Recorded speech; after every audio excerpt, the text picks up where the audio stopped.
Welcome to the Health Fix podcast, where health junkies get their weekly fix of tips, tools, and techniques to have limitless energy, sharp minds, and fit physiques for life. Hey, health junkies. On this episode of the Health Fix podcast, I'm interviewing Thomas M. Jones. He's a psychotherapist, an author, a musician, and the co-founder of an innovative technique known as the paradox process. And we're going to be talking all about this process in the podcast. But here's the thing.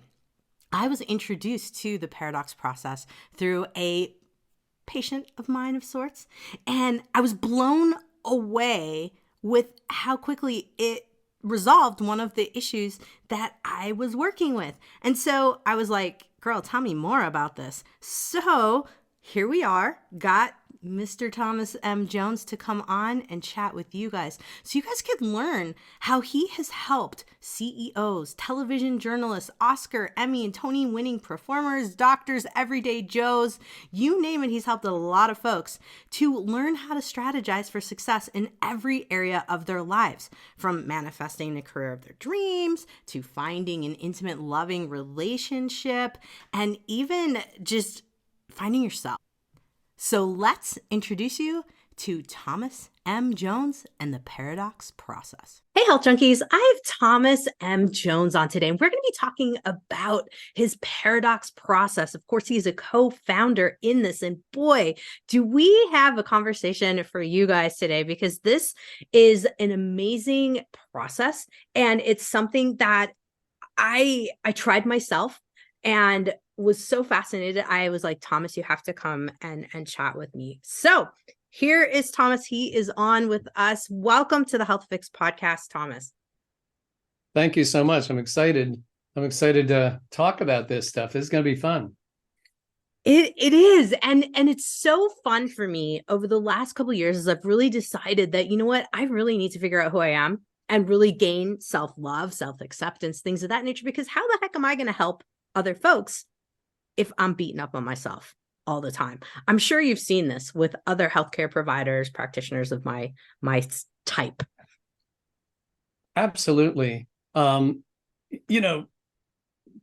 being a healthcare practitioner doesn't immune you to all the negative emotions that we all have, right? And so you're bound to have some of that stuff floating around, and if you don't have a place to manage it, it's going to manage you. And that's the problem. I see so many different people that walk around being managed by the negative feelings in their head that it's hard to get out of your own way if you don't have a way of handling it. Yeah, absolutely. Absolutely. I mean, it brought me to the brink of wanting to quit my practice and trying to figure out, like, all right, I wanted to be a pro snowboarder when I was 15, like little too old now. So, you're left at like, what's next if you can't manage the thoughts in your head? So obviously you have a lot of experience in this. And one of the big things I would love for folks to hear is the process that it took to create the paradox process, because you started in 1973 on this, right? Yeah. Not to date myself too far back, but yeah, we did start way back then. I was in pre-med in Brooklyn College, and then I got my first job as a therapist, and I was really excited to be a therapist because I didn't know any better. And I started practicing, and, I worked with disenfranchised youth, kids that were sent through the court system. And already at 13 and 14, they were so incredibly discouraged that it was sad to see. It was really rough to see. But I did have some success with them. But what I noticed was that people got entrenched in their stories. And whenever and particularly the area of relationship, people just get mauled. In the area of family and the area of relationship, they don't come out okay. They come out traumatized in some way or another. And so I wanted a process. And P.S., at that point, I was in a relationship that didn't do me any good. Let's say that I suffered greatly. I had these expectations about what it should be and what it should give me and so forth. And it showed up very different. And so I was let's just say, devastated by this love relationship.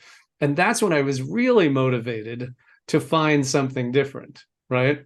Because you can have all the compassion for people in the world and they're suffering and that's terrible. But once it hits you, well, then you're motivated.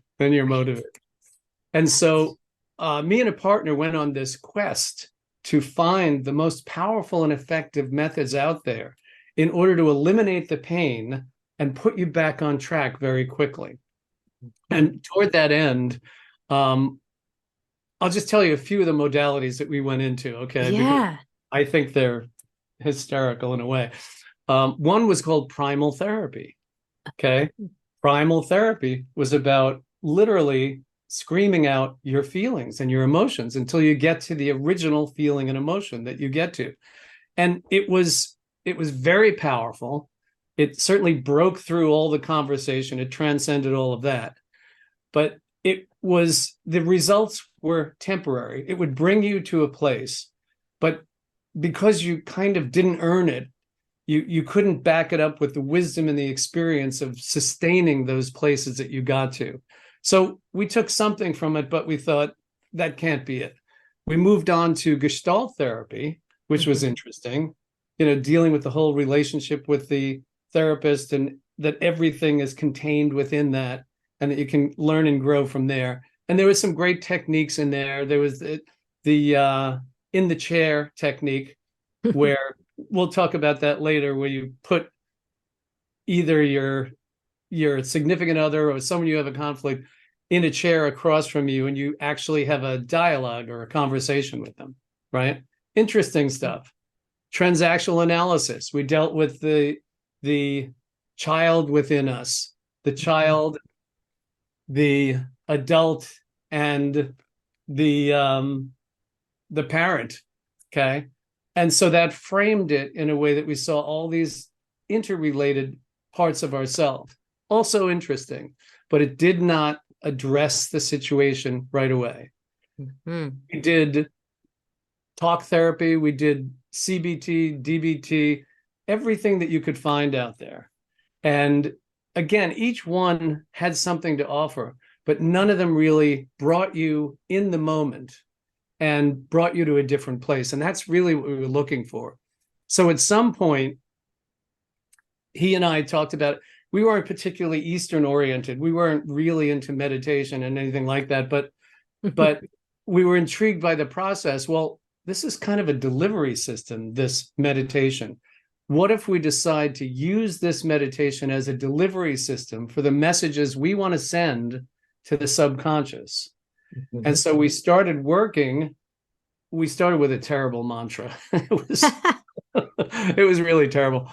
The mantra that we decided we were going to repeat over and over again was, it's okay, I can accept that. And, you want to try a jawbreaker, try that one. Try repeating that for 15 or 20 minutes. So eventually we streamlined it. We were like, no. This has to be repeatable. So we came up with the mantra, accept the unacceptable. Now that was powerful. That was great. And so we started stating whatever it was that was upsetting us, and then closing our eyes and doing this mantra meditation for 15 or 20 minutes. Accept the unacceptable, accept the unacceptable. And what we discovered was that it was a wonderful delivery system. And so what would happen is that as you were doing this meditating, if you were particularly visual, you would see scenes and pictures, you would get insight and information. You might even hear other versions of you talking and going over things. But suddenly we're in this chamber of the mind that had all of this information. And the more we did this accept the unacceptable, the more it started to resolve the issue or the conflict. And so it was fascinating to us that we could do this meditation and then come out of it and be upset free about something that we were upset about just a few minutes before. Wow. So that was exciting. That was kind of a breakthrough. We still had no intention of teaching this to other people yet, because again, it's only 1974 at this point. Years to go before we can develop this thing. But we wanted to develop it in such a way that it was accessible and it was user-friendly. So we had a lab then called the Laboratory for Living. And we had people that would volunteer to do whatever crazy thing we decided we were going to do that week. And so they started using this meditation. They started getting some really interesting results. Wow. What happened is their image of themselves started to change. Their feelings started to change, and their understanding of why things happened to them started to change. So that was very exciting. So we knew we had something going here. But when we decided that, well, let's see if we can teach them on a formal basis, they didn't really want any part of meditating all day in order to clear your emotional charge, right? Geez, most people, I can't even get to meditate for 2 minutes. So I can see all day being, whoa. Yeah. Yeah, they weren't having it. They weren't having it. And so we were like, okay, back to the drawing board. But we knew this mechanism worked incredibly, that it got to the subconscious, that it released those issues within the subconscious, and they resolved the emotions.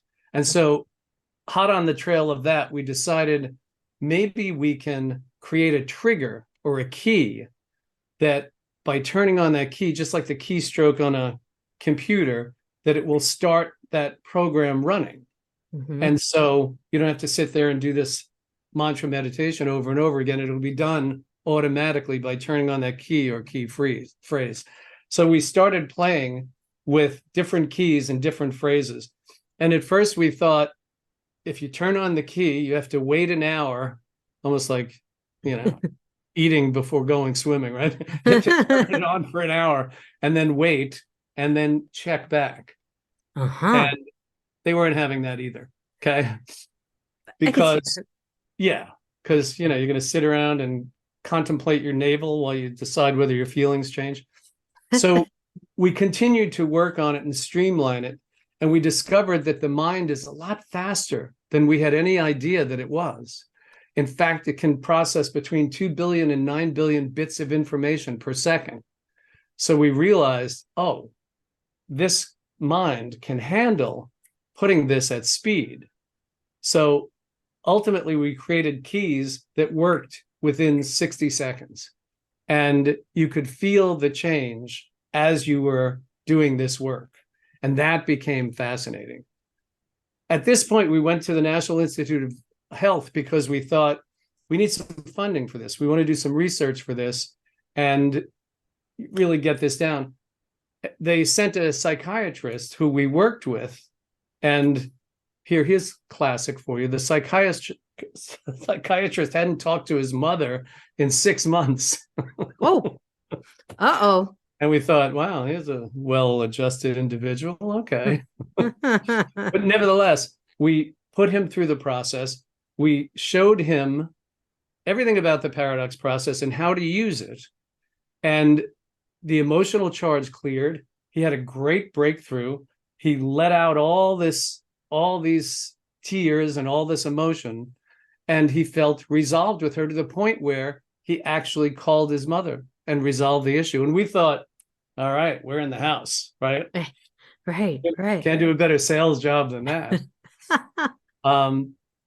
We waited a week and didn't hear from them. We waited another week and we were like, what's going on here? So ultimately we called them and they said, I'm sorry, this process is a little too far to the left for us. We can't see ourselves funding this. You'll have to go in a different direction. Huh. So we thought, wow, build a better mousetrap. They're not beating down your door. So ultimately at that point, it was probably around 1985, because we had done so much research, so much work. We decided we're going to teach this to people. Mm-hmm. We're just going to give this to people and see where it goes and see what they make of it. And so we've been teaching it on a formal basis like that since 1985. And what we've seen is that, and we continually work on it, by the way. Okay. We're not resting on our laurels here. But what we discovered is that we can create different keys that have different angles. And so that you can approach your subconscious with a key that'll allow you to detach or let go of things. a key that'll allow you to clear your fear, a key that'll allow you to clear your worry. And so we specified within the keys what these programs were going to do. But again, always trying to keep it simple for people, because again, if you give people too much to do, they just won't do it. Okay. Absolutely. Absolutely. Yeah. Yeah. I've seen that over and over again in my own practice, being like, okay, I want you to do this, this, this, this. And then people are like, I did one of the things. So... Exactly. And, you would think, and I certainly thought, because I was naive, that I'm giving you something that works. I'm giving you something that can transform your life. So of course you're going to follow through. But, we didn't account for the fact that the mind has a lot of resistance. Yeah. That we're scared of change. We're scared of letting go of the old and the familiar and entering a new version of ourselves.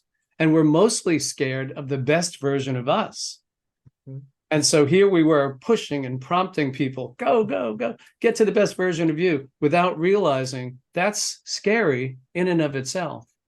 Mm-hmm. And so we adapted as we went. And so now we understand, you got to clear somebody's resistance. You have to clear their fear of these outcomes.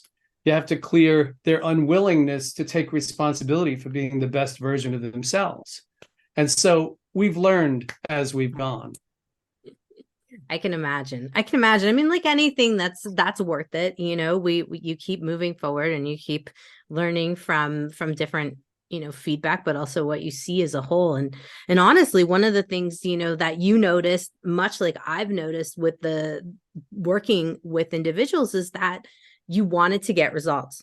And same thing with me. I mean, with the healthcare field, I feel like a lot of times we don't get results because we have a deeper emotional situation going on, which for a lot of people, if it has to do with weight loss, if it has to do even with taking care of yourself, which we'll talk about here in a second, in terms of that self-love component, that sometimes it's hard to take those steps because you have to clear the emotional component first, just like you said. Absolutely. Absolutely. I'm sure as a practitioner, you know how to bring people to certain places and certain outcomes, but you can lead a horse to water. You can't make them drink, right? Mm-hmm. Because again, you're dealing with this identity, right? This sense of self that people have, and they're very attached to that sense of self. And even if you're going to give them good changes, they're still resistant. They're still hesitant. Mm-hmm. Mm-hmm. Almost like the better the devil you know than the devil you don't.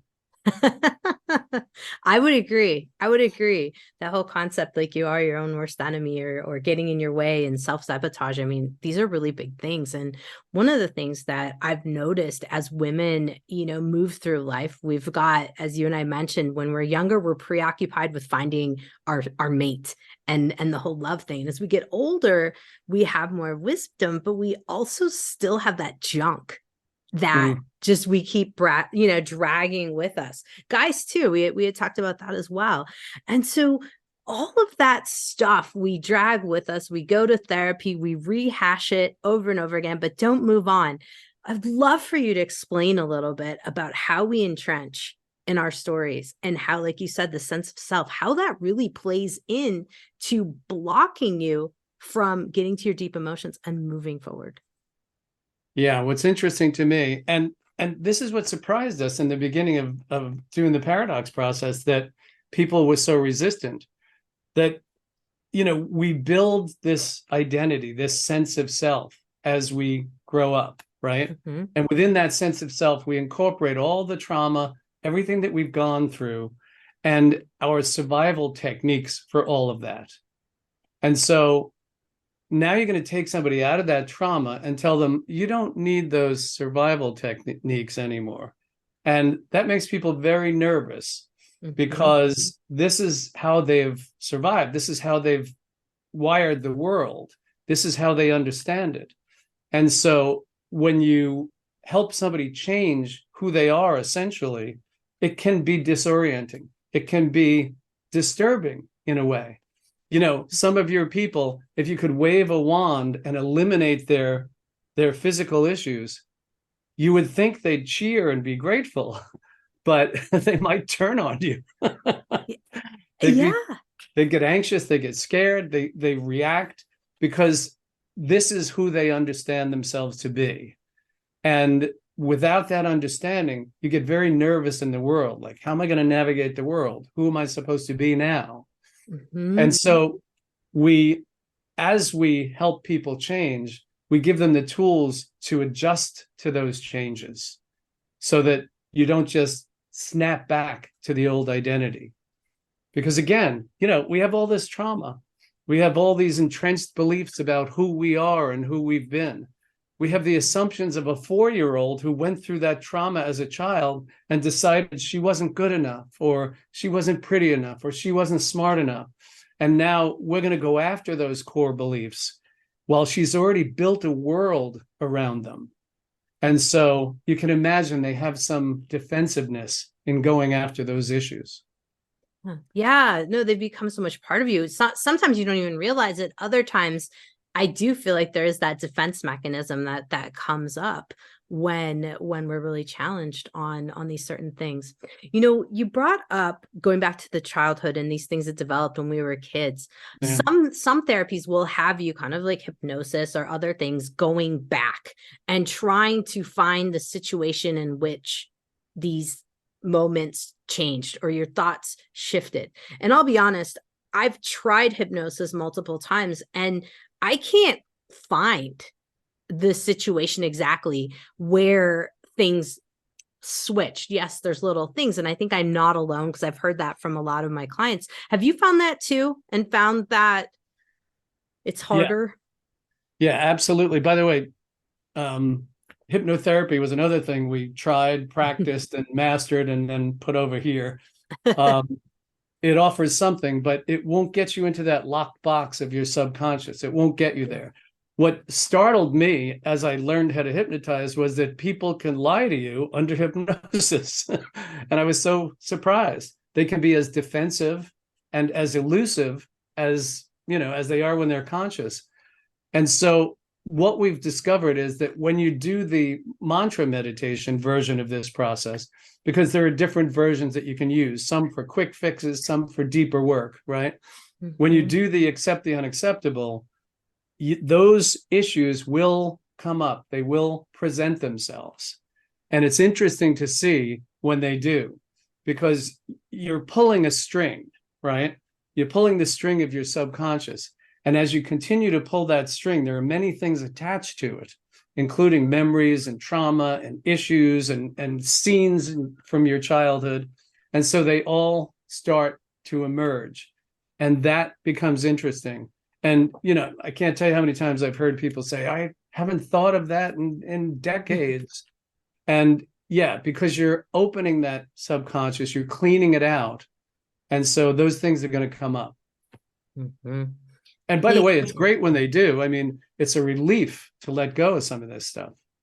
I agree. I mean, it's baggage. It's, taking up space in our brain and looping too. I think for a lot of people, we have these looping thoughts that something will happen and all of a sudden you go into that pattern. And I'm speaking for myself, but I've also talked to a lot of other clients of mine about this, but we get hooked to that emotion of fear or anger or, whatever it may be. And boy, these emotions are something. I would really love for you to talk about the connection between emotions and then using it in the meditation, how you're working with that together for folks. Yeah. Yeah. And, you're right about those picture loops, right? I mean, PTSD is all based on that. But frankly, we all suffer from PTSD. We've all been traumatized. And that's the thing you need to know, right? I can't tell you how many people sit across me and they're like, I'm fine. I had a good childhood. And I look at them like, okay, but it's worth exploring anyway. Mm-hmm. These feelings and emotions present themselves day to day, right? We can get angry at this or frustrated at that or, upset about X, Y, and Z. And they're really attached to deeper emotions. One of the things I saw in primal therapy is that primal, meaning the first time you ever felt that feeling, right, is that they're still in there. And so, somebody says something that offends you, that's not just about today, okay? That goes into that trauma, that goes into that history. And what you probably know from your work is that lives in your cells, okay? That lives in your body.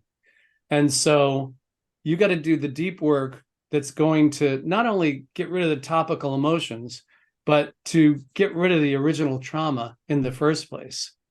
And, you talk about the mind-body connection. Well, we're all about that, because what we understand is that this physical self gets formed through largely those issues, those emotions, that trauma. And so as you start to release these emotions, you start to change your physicality. People get younger, right? Which, it's our fountain of youth, right? Right. People let go of the heaviness that they've been carrying around forever. And that becomes interesting. I was thinking about you earlier because we have a process called somatic clearing, where you hold an issue that has an emotional charge and you just describe what's going on in your body. You don't talk about the issue. You just talk, oh, I have pain in my chest. And then you hit the key, pain clear. I have this, pain clear. I have that, pain clear. And you never mention the emotion. But when you're done with this minute or two of processing, that emotion is gone, because it is a psychophysical connection. We love to say, oh, there's the body, there's the mind, there's the spirit. But no. We are a being. And so every part of us is connected to every other part. Absolutely. I mean, it's all twisted up and turned into one. I guess you could say twisted is probably not a great word to use, but all mixed into one. Twisted might be a more of what we do to it as we. Well, yeah. Well, I think is what it does to us, right? Yeah. It twists and turns us a lot. Oh, for sure. Yeah. Oh my gosh. I think that for a lot of folks who are listening to this podcast, they're like, okay, I'm following you. I've heard of the subconscious stuff. I get that emotions can do this. But Thomas, what if I don't even know 100% my emotions? Or what if I have emotions all over the place? Are emotions all really coming from a root of one thing? I've heard that before, that one emotion's really they're all just different flavors of one thing. I'd love to hear your there was a good book by Jen Paulsky called Love is Letting Go of Fear, making the case that fear is the only negative emotion and that everything else is a variation on that theme, right? Guilt is fear of being punished, and worry is fear of not having control, and everything is a variation on that theme. If you don't know you have these feelings, here's what's interesting to me, that you can connect on an emotional level, and we work with people on many different levels. And if they're in touch with their emotions, great, we'll work with their emotions, no problem. If they're only in touch with their negative thoughts, we work from their thoughts, because the thoughts issue from those emotions. And so those are the babies that the emotion are having. And we can take those thoughts and work our way down and through those emotions in a way that clears the emotional charge anyway. And so, yeah, we work on people's beliefs, because again, people get entrenched in these beliefs, and you can access their beliefs and start processing them in a way that clears that emotion. And so we'll take them any way they show up. We'll take them in whatever way they're reporting their upset, because we can access it from there. And it all does devolve down to those feelings and emotions that are in your gut and in your brain. Is there an age at which you feel the paradox process is like a good age to start? Because I'm going back, and I'm seeing my younger women, even my ones that are just still in high school, and going, this kind of stuff would be a game changer. If I had it while I was in high school, my gosh, where could I be today? Yeah. And, part of the reason I created this process was that I felt so sorry for the guy that I was in high school, right? I was like, oh my God, if I had those tools, I would have been able to navigate it so differently. We actually have a program that we work in the school system and teach them in, junior high to high school. We teach them about their emotions, and you won't be surprised. They don't know anything about it, right? It's all news to them, but they do recognize when you say jealousy or anxiety or worry or doubt. And so it's a wonderful age to get people knowledgeable about their instrument. Before it really, well, it may have done damage already, but before it really moves in on them and becomes who they are. Feelings harden. They harden into character traits, which hardens into a personality. And then once it's your personality, it's harder to move people through that. Mm-hmm. So I would say, junior high school is an ideal age. Okay. We did, by the way, at one point teach kindergartners, right? Wow. Oh, it was so much fun. We had the feeling faces and we showed them, okay, this is what that is. And they're so innocent. They loved it. They were like, okay, they were okay with learning their feelings and emotions. But, did they retain a lot of it? Probably not. Cognitively, they weren't quite there. But junior high schoolers, that's a prime age. But I would say anybody who hits the age of 20 and above already knows there's work to be done. And I don't know about you, but you start promising yourself back then, I'm going to do something about this. I'm going to work on this. But, do you ever get around to it? There's so much else to do in life, right? It's true. But I would say, the younger, the better, only because the formation of the brain, it starts to fix and form, by 25 or so. But, they're discovering now neuroplasticity of the brain and how wonderful that is. Okay. Because what we always suspected is this brain can change. Of course it can. It has to, right? And so now we're starting to play with the idea of brain maps, and your brain map for anger or for fear or for guilt, and starting to work from that point of view. And so, I mean, any age is good once you resolve, like, I'm going to change, I'm going to go after this. But I think when you're younger and experience hasn't piled onto you so much, I think it's easier to get to this stuff. Absolutely. Absolutely. I mean, I think I have a lot of, myself included, I think a lot of us, like you said, things that pile up and experiences that pile up over time. And as we get into our 30s, 40s, 50s and beyond, we do start to have that wisdom of like,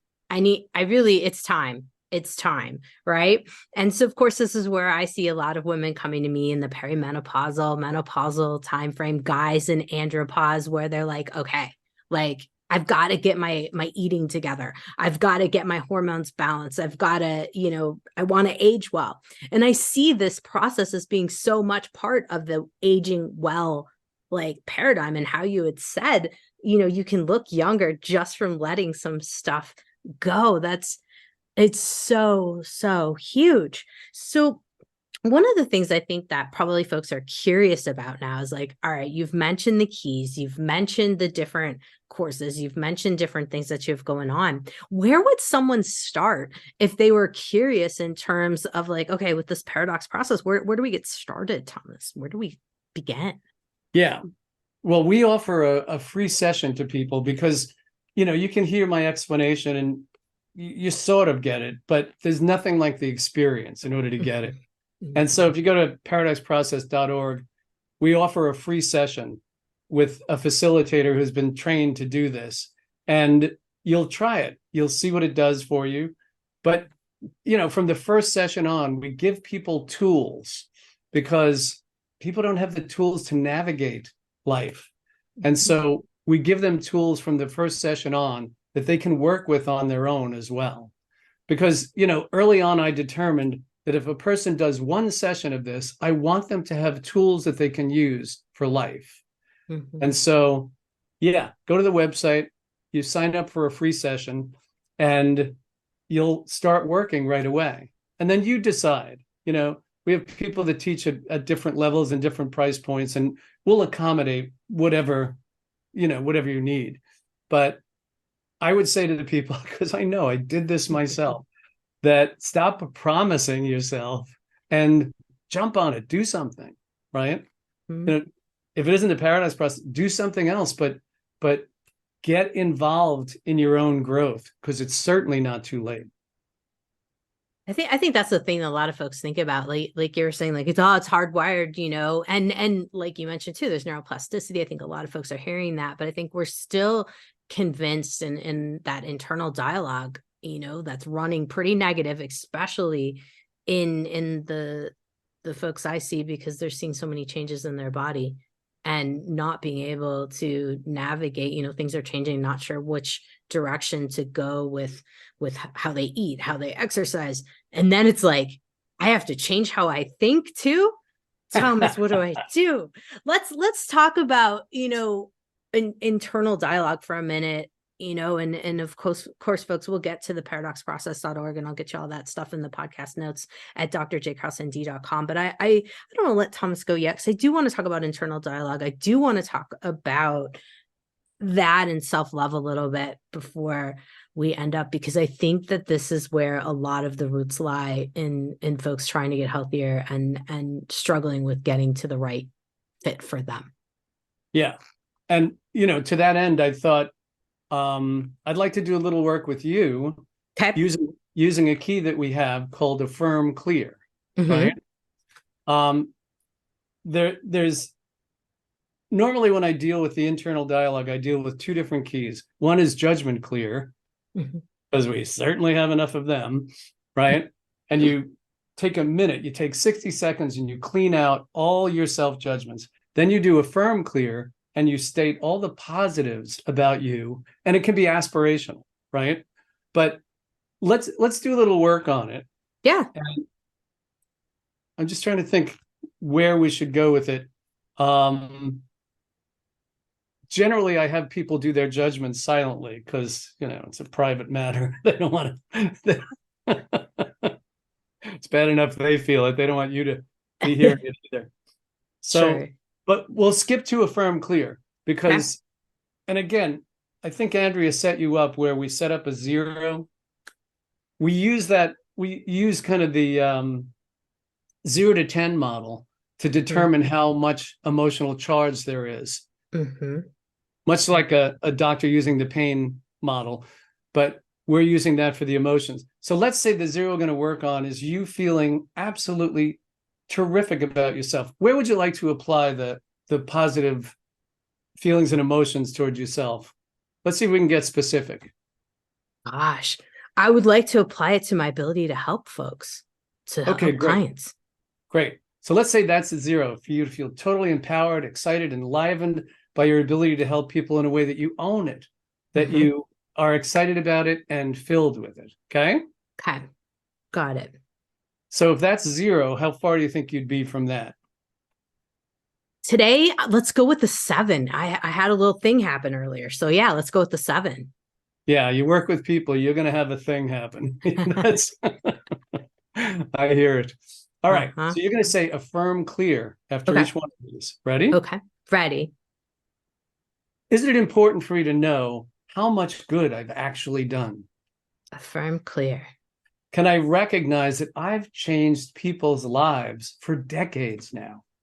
Affirm Clear. Can I see that I make miracles happen, but if I stumble once, I really get mad at myself? Affirm Clear. Can I recognize that part of my perfection is my imperfection? Affirm Clear. Can I recognize that I do incredible work and I learn as I go? Affirm Clear. Can I see that when I stumble or take a misstep, it's only for learning? Affirm Clear.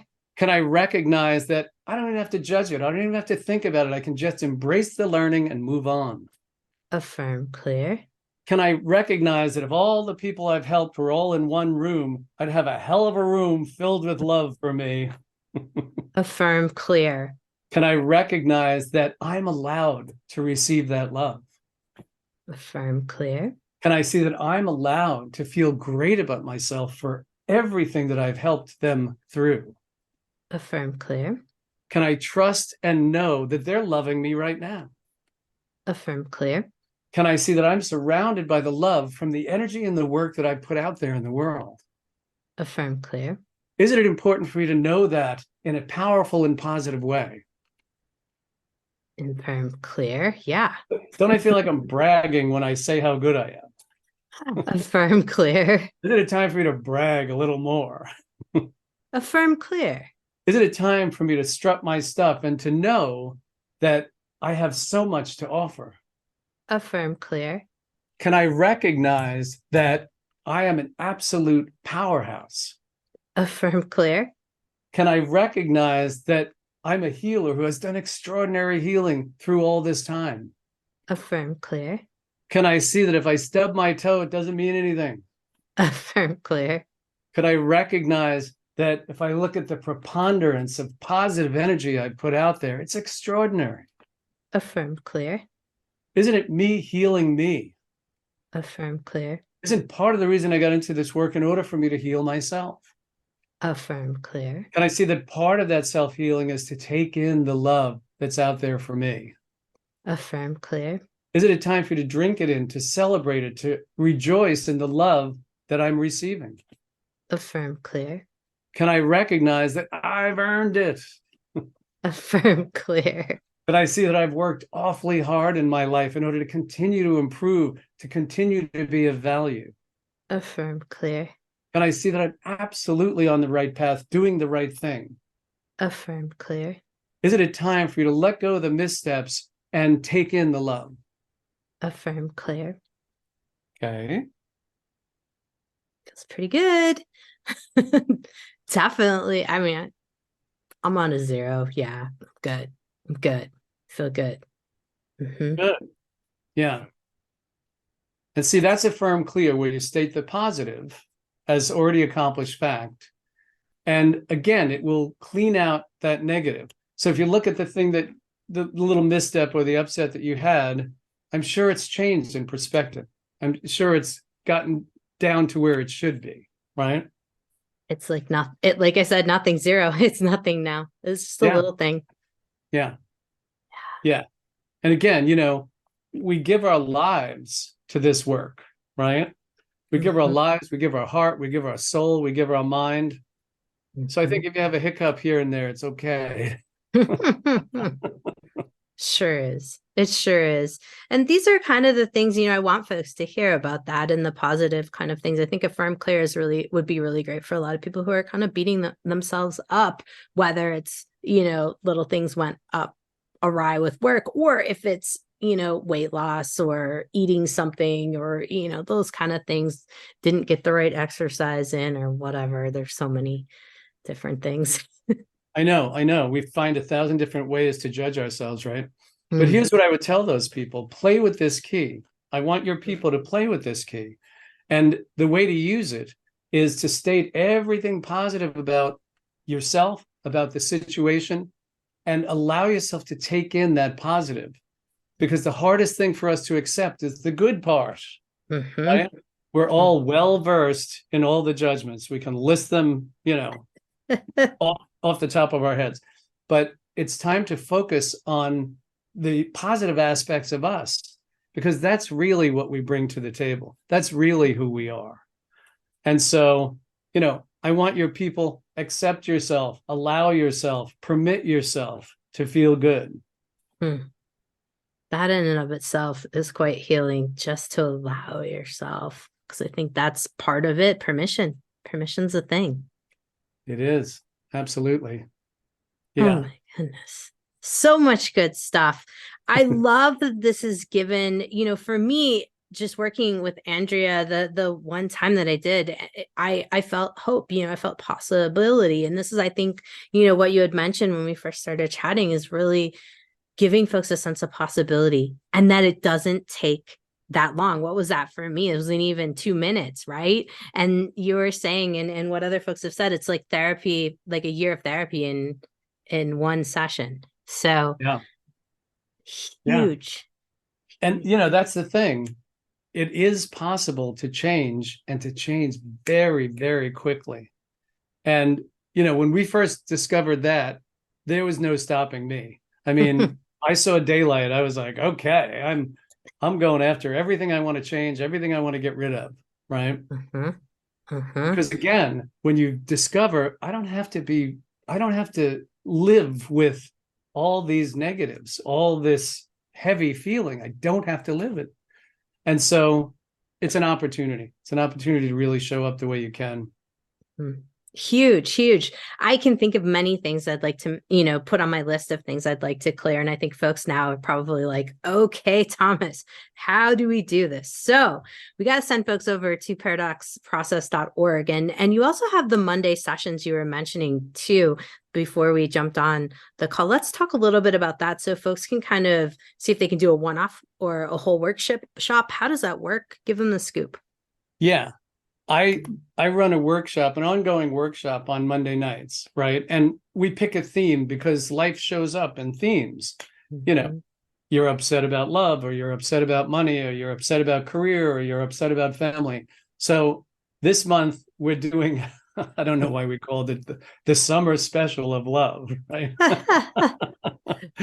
And so, but it's every kind of love. It's familial love, it's self-love, it's romantic love, it's love of what you do and who you are.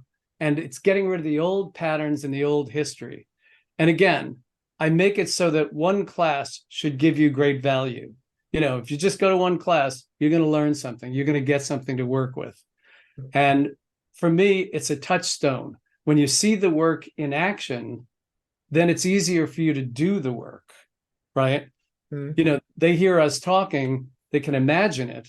But when you have the experience, then it's like, oh, okay, now I get it. Now I know this work. It's huge. So yeah, Mondays at 8:00. And again, our current theme is love, summer special of love. Nice. And 8:00, is that Eastern? Is it? That's Eastern time. Eastern time. Okay. So that covers all the folks on the West Coast too, a little easier for you guys too in the evening. So good. All right. We've got that. I'll put that in the podcast notes at drjkrauseND.com. Thomas, is there anywhere else folks can connect with you? I think you have an Instagram page too. You've got that going on, and some of the others. We're on Instagram. And what's the new one? Threads. I think we're on that too. Oh, nice. I don't even know what that is. Like, you're ahead of me. I'm not sure either, but we signed up anyway. So we're on Instagram and Facebook and Threads and Twitter and all the media, all the whatever social media. All those outlets. Well, thank you so much for coming on. I sincerely appreciate it. I have no doubt that folks will take a lot away from this podcast. Thanks again. And you and I will play again for sure. Absolutely. All right. Hey, Health Junkies, are you feeling just off? Feeling like you're aging a little bit faster than you want to and wondering what in the world is up? Hey, I might have some answers for you and some direction. If you want to chat with me, I am offering complimentary calls right now. You can head over to Dr. spelled out JKRAUSEND.com. Take my quiz, click on the schedule a chat, and let's talk and see if we can get you in the right direction. And if I'm able to help you, I'm going to let you know. Otherwise, I'm going to help you find what you're looking for. Head over to drjkrauseND.com and check it out now. Hey, fellow health junkie, thanks for listening to the Health Fix podcast. If you enjoyed tuning in, please help support me to get the word out about the podcast. Subscribe, rate, and review, and just get that word out. Thanks again for listening.